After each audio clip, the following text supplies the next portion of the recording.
içiyle köklenmiş olacak.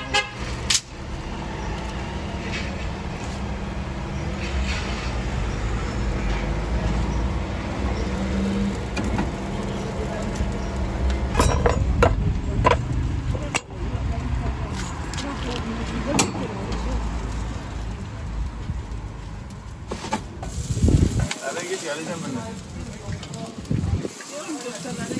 Tamam anne. Tamam.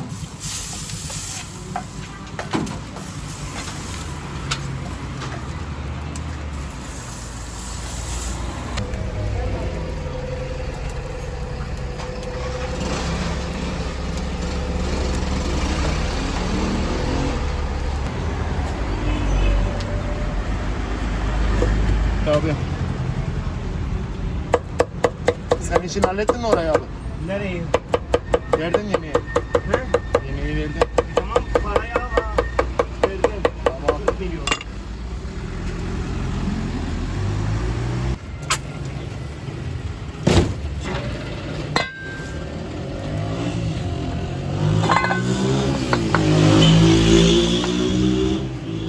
Ben oraya bıraktım abi, yemek yiyin diye az biraz.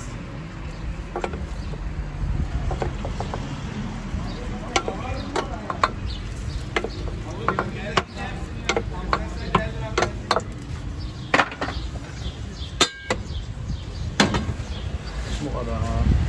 Ya Allah, şuna çift çift çalışıyor.